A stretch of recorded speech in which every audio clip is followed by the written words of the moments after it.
Hi viewers, welcome back to Rama arts. ఈరోజు నేను tea ఫిల్టర్తో ఒక రీయూజ్ ఐడియా చేసి చూపిస్తున్నానండి. టీ ఫిల్టర్ తీసుకుని అంటే పాడైపోయింది, అది దాన్ని కట్ చేసుకోవాలి. కత్తిరితో బాగానే కట్ అవుతుంది. కట్ చేసుకొని దాన్ని నీట్గా చేసుకొని ఒక 2 సెంటీమీటర్స్ ఒక స్క్వేర్ షేప్ దాంతో ఇయర్ హ్యాంగింగ్స్ చేసి చూపిస్తున్నాను. వేస్ట్ మెటీరియల్తో చేసుకునే ఒక రీయూజ్ ఐడియా. నా ఛానల్ని ఫాలో అవ్వండి. అప్డేట్స్ కోసం బెల్ ఐకాన్ పెట్టుకోండి. పెన్సిల్తో ఈచ్ సైడ్ 2 సెంటీమీటర్స్ వచ్చేలాగా ఒక స్క్వేర్ కింద గీసుకున్నాను. ఆ మెస్లోనే ఒక 2 పీసెస్ రావాలి. అదే లెంగ్త్తో 2 పీసెస్ వచ్చేలాగా మార్క్ చేసుకుని 2 విడివిడిగా కట్ చేసుకోవటమే. కటింగ్ బాగానే అయిపోతుందండి కత్తిరితోటి. నేను యూజ్ చేసింది అయితే ప్లాస్టిక్ ఫిల్టరు. మెస్ అయితే ఏదైనా ఒకేలా ఉంటుంది కదండి. Grey and blue colour silk థ్రెడ్స్తో చేశాను దీన్ని. గ్రే అయితే కొంచెం మెష్కి మ్యాచింగ్గా ఉంటుందని గ్రే తీసుకున్నాను. దానికి కాంబినేషన్ కలర్ బ్లాక్ అయినా బ్లూ అయినా ఏదైనా బాగానే ఉంటుంది. మీకు వేరే ఏదైనా వీడియోస్ కావాలి అని అనిపిస్తే కమెంట్స్లో పెట్టండి. వీలైనంత మట్టికి నేను చేసి చూపిస్తాను.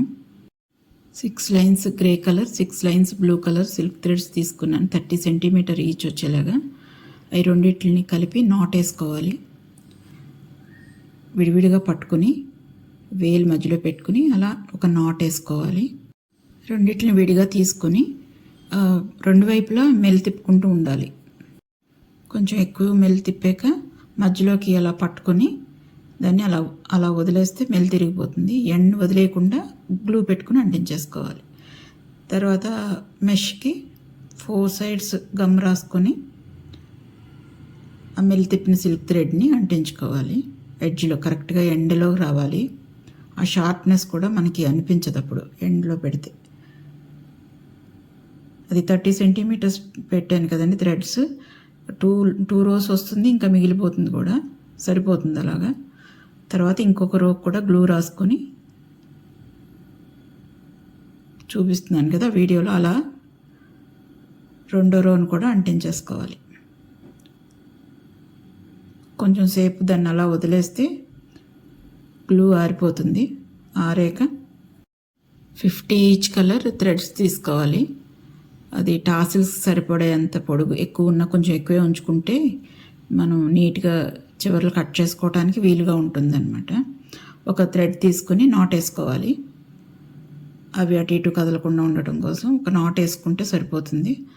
దాన్ని మనం ఆల్రెడీ చేసిన దానికి పెట్టి మధ్యలో కొంచెం గ్లూ పెట్టి ఒక చిన్నది ఉంది కదా, చిన్న ఎండ్ని అంటించుకోవాలి.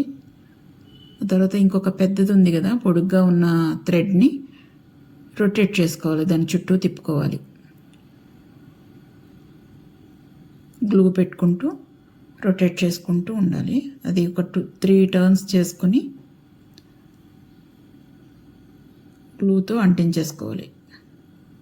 ఎండ్లో నాట్ ఉంది కదా, నాట్ని కట్ చేసేసుకుని తీసేస్తే అది కూడా టాసిల్లోకి వెళ్ళిపోతాయి థ్రెడ్స్. తర్వాత ఎండ్లో నీట్గా కట్ చేసుకోవటం. ఎంత కావాలో అంత ఉంచుకొని, నేను కొంచెం పొడుగు ఉంచాను, కావాలంటే ఇంకా తగ్గించుకొని కట్ చేసుకోవచ్చు. ఐపిన్ తీసుకుని థ్రెడ్స్లోంచి పోనీయాలి. దాని నుంచి పోనిచ్చి ఐపిన్ని నొక్కేసుకొని గట్టిగా ఒక pearl bead, 5 mm pearl bead అండి అది. దాన్ని ఐపిన్కి వేసేసుకొని ఎండ్ కట్ చేసుకొని ఐపిన్లా చుట్టుకుంటూ మధ్యలో ఈ ఇయర్ హుక్ వేసుకుని ఎండ్ చేసేసుకోవటమే. ఈ వీడియో కనుక మీకు నచ్చినట్టయితే లైక్ చేయండి, షేర్ చేయండి, ఎలా ఉందో కమెంట్ చేసి చెప్పండి. Thank you for watching.